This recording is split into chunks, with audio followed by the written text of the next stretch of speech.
Bonjour à tous et à tous, comment ça va? J'espère que vous allez bien. Si c'est la première fois que vous découvrez ma chaîne, n'hésitez pas à vous abonner et à liker, à partager mes vidéos si le contenu vous a plu. Aujourd'hui, je vais faire un cake aux pommes. Pour cela, il nous faudrait 5 petits œufs, ou sinon 4 gros, à température ambiante, 150 g de beurre fondu, 120 g de sucre semoule de sucre gros, zeste d'orange, un yaourt nature, de levure chimique saveur vanille 16 g, une cuillère de vinaigre, un petit peu de sel. Le sel, je le mets juste pour équilibrer le goût. 250 g de farine, 2 pommes. Et là, c'est les amandes effilées, c'est juste facultatif, c'est pour décorer. Une petite cuillère de bicarbonate de sodium alimentaire. Je fais monter mes œufs avec un batteur et je rajoute le sucre petit à petit. Même la vitesse, je l'augmente progressivement en montant les œufs et rajouter aussi le sucre jusqu'à ce que le mélange blanchisse et double de volume. Je baisse la vitesse de mon robot. Je mets le vinaigre et le beurre petit à petit aussi. Je le mets sur le côté pour ne pas faire tomber mon appareil à cake. Vous pouvez utiliser un fouet manuel ou sinon vous mettez le blender. Après, je rajoute le yaourt et j'enlève le batteur et après je passe au tamis, la farine plus la levure et j'incorpore la farine avec une maryse ou une spatule petit à petit en faisant des mouvements circulaires d'en bas en haut pour ne pas faire tomber mon mélange. Je poursuis l'opération jusqu'à finir toute la farine.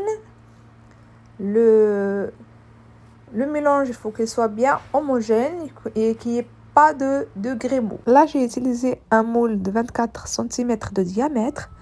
J'ai chemisé le fond et les bords, je les ai beurrés. J'ai versé l'appareil à cake et j'ai disposé la pomme coupée en lamelles. Vous pouvez la couper aussi en quartiers si vous aimez bien les pommes pour avoir des gros morceaux.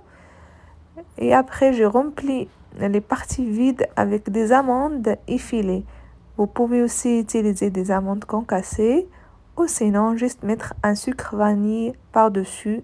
Je l'ai rentré au four à 150 degrés, chaleur tournante. Je l'ai cuit à mi-hauteur et ça a pris à peu près 35 minutes pour la cuisson.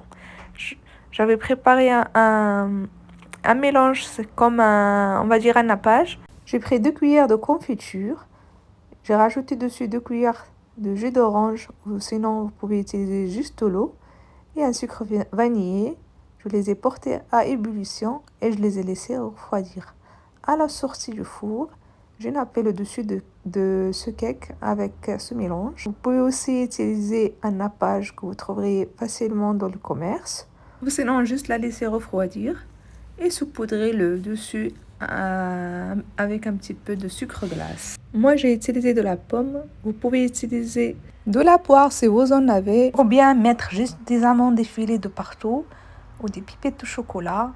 Vous pouvez aussi faire des mini cakes avec ou pour le goûter de vos enfants.